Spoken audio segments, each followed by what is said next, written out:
Salut à tous. Bon, du coup, depuis ce matin, j'ai parlé comme quoi j'avais reçu le plomb Cordal Interceptor.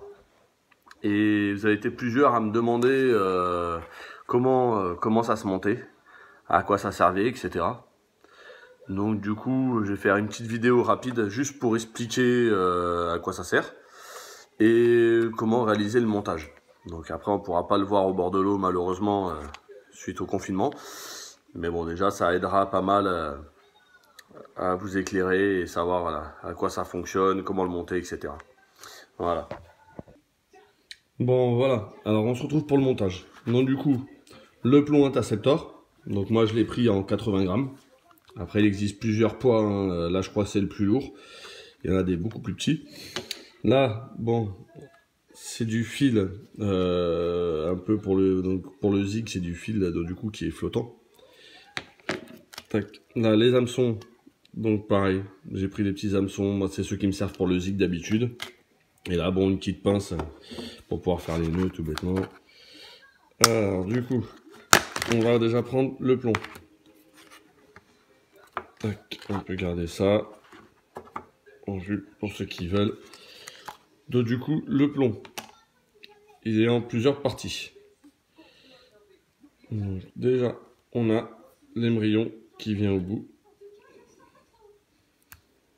Tac, si j'arrive à le retirer facilement, hop, on a le petit embout là qui va venir servir à tout maintenir. Le plomb et le tube. Donc ça qui sert aussi d'anti-emmêleur. Hein. Ça, on vous apprend rien. Donc du coup, tac. Bon là, j'ai pas pu sortir les cannes parce que toutes mes cannes sont déjà montées. Donc au lieu de prendre une canne, on va prendre un petit peu de fil pour faire comme si c'était le bout de notre canne avec laquelle on pêchait. Ouais. Tac.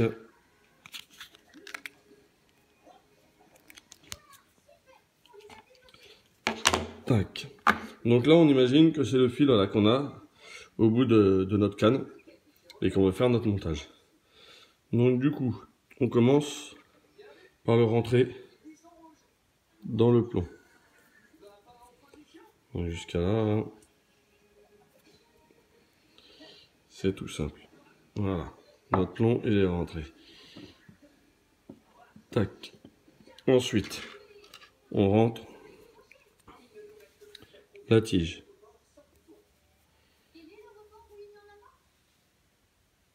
Hop là. Hop là. Après avoir rentré la tige, on rentre l'embout plastique qui va nous servir de maintien. Un peu plus compliqué. Tac. Ok. Ensuite, arrivé au bout, on va faire ce que tous les pêcheurs connaissent. Une boucle du pêcheur. Comme j'avais déjà vu dans une vidéo, la boucle, je la prends, je lui fais faire un tour, et là je passe.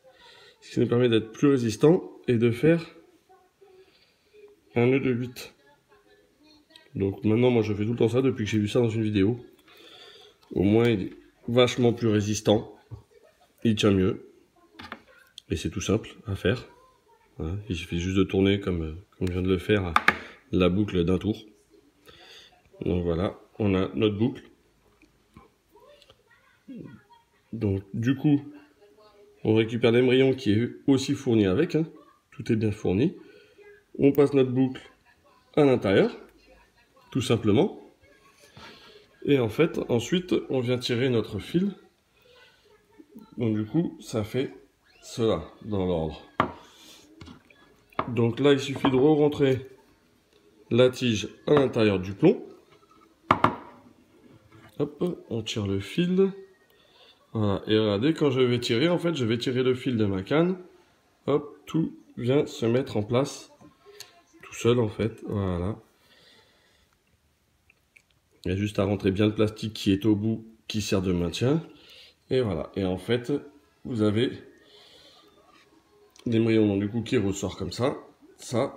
Donc voilà, ça c'est le bout de votre canne, c'est ce qui est en bout. Donc une fois que vous avez ça, ben voilà, c'est pratiquement fini. Donc là, on va tout simplement faire le bas de ligne. Donc pareil, il faut bien que ce soit du fil flottant. Parce que le but, le principe, c'est que ce soit un montage justement flottant. Donc ça, ce plomb-là, quand vous allez jeter à l'eau, il va venir, il va se poser sur l'eau et il va flotter. Et donc du coup, après, votre bas de ligne doit lui aussi flotter avec votre hameçon et votre appât pour pêcher justement en surface. Donc tout doit être bien flottant.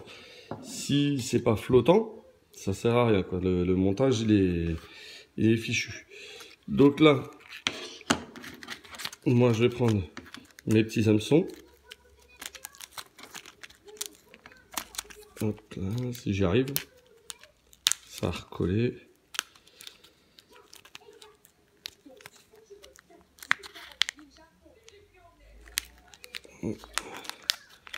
Tac, allez. Donc là, bon, c'est du Starbait, mais bon, voilà, je fais pas de marque spéciale. Hein. Là, bon, j'ai beaucoup de Corda, du Starbait, mais bon, c'est vraiment en fonction de chacun. Il existe plein de marques qui font. Voilà, je privilégie pas une marque plus qu'une autre ou quoi que ce soit. Chacun prend ce qu'il a envie de prendre. Et du moment que ça pêche, après, on s'en fout. On s'en fout. Donc là, vous prenez votre hameçon, votre fil. Donc, vous faites soit le nœud simple autour de l'hameçon sans faire de cheveux. Et là, dans ce cas-là, l'appât que vous mettrez sur l'hameçon, vous le mettrez directement sur l'hameçon. Ou après, vous pouvez très bien faire comme à l'habitude, faire un cheveu et faire votre hameçon après. Et là, bah, vous mettrez l'appât sur le cheveu. Voilà. Après, ça dépend avec quoi vous voulez pêcher, comment vous voulez pêcher, etc. Donc, si vous voulez pêcher au pain, bah, le mieux c'est de laisser que l'hameçon et de mettre le pain directement sur l'hameçon. Et moi, ce que je fais en ce moment, c'est que je pêche avec des petits pelets flottants. Donc c'est pareil, on peut soit les piquer sur l'hameçon ou soit les mettre en cheveux. Donc ça, c'est chacun qui voit comme il a envie de se faire son petit montage. Voilà. Moi, je reste là sur quelque chose de simple. Là, je fais pas forcément de cheveux. Donc je vais faire à l'hameçon simple.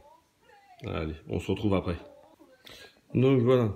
Donc du coup, j'ai mis mon hameçon. Je me suis monté mon hameçon, donc j'ai fait sans cheveux. En longueur, pour le bas de ligne, voilà, moi je fais à peu près 1 mètre. Après, voilà, c'est pareil, ça c'est à chacun de voir un peu. Voilà. Moi je fais 1 mètre entre le plomb du cou et mon hameçon. Donc après, ce que j'aime bien faire tout le temps, voilà, c'est pas dit de le faire, généralement on demande en fait de prendre justement du coup le bas de ligne de l'hameçon et de venir l'accrocher directement à l'émerillon. Sauf que si jamais tu casses ou quoi que ce soit, ou que tu veux changer, c'est pareil, faut refaire un nœud et tout, c'est chiant. Donc moi, c'est mon habitude, je fais tout le temps ça. Donc je prends un émerillon, voilà, je vais enlever hop, une partie, comme ça c'est toujours moins lourd, ça fait moins de poids. Celle-là, je ne la garde pas, je garde juste la graffe. Et je vais me mettre la graffe directement sur mon plomb. Voilà, comme ça, à chaque fois que j'ai besoin de monter une ligne, ou démonter, etc., ça va beaucoup plus vite, c'est plus rapide. Donc là, je prends mon bas de ligne. Donc là, il fait 1 mètre, donc je vais aller au bout. Tac. Donc, pareil que tout à l'heure. Hein. Là, on refait une boucle. La boucle du pêcheur. Donc, comme je le disais tout à l'heure, pour ceux qui ne l'ont pas bien vu, donc là, il y a la boucle qui est faite en temps normal. Donc, on la prend. On la tourne d'un tour. Hop. Et là, on vient passer dans les deux. Voilà, ça s'est décalé un peu. Je vais me faire un peu plus chier.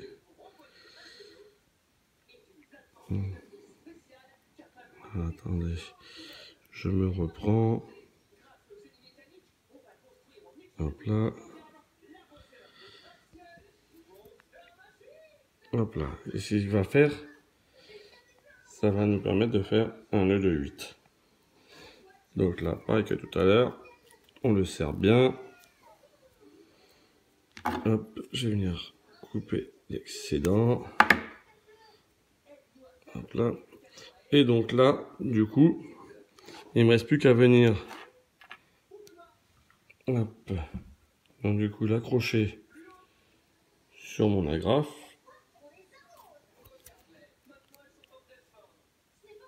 Je refais un agrafe et voilà.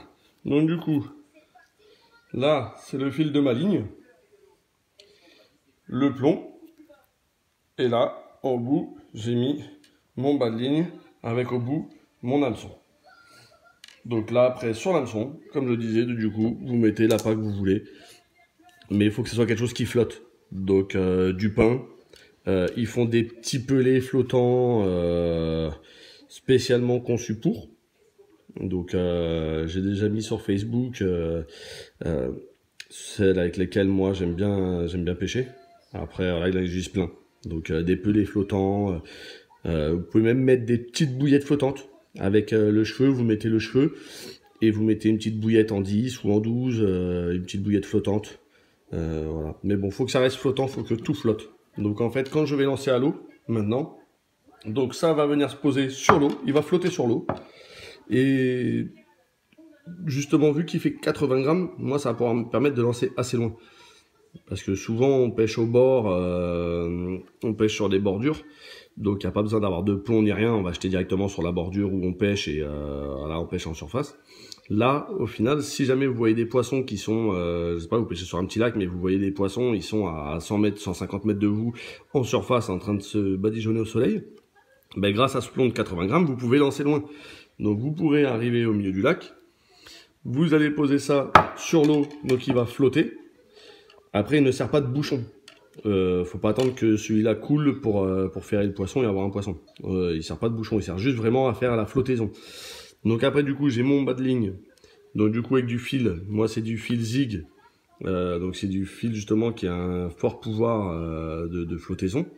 C'est pour ça que je fais avec celui-là. Après c'est pareil, il en existe plein d'autres, hein. On va prendre forcément cette marque là. Donc du coup mon fil va flotter, mon hameçon avec l'appât qui flotte, et voilà, donc tout va être posé en surface sur l'eau.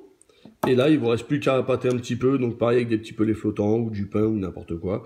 Et voilà, vous pêchez en surface pour faire les poissons l'été qui se trouvent justement sous la couche d'eau, prêts à dévorer tout ce qui tombe sur l'eau.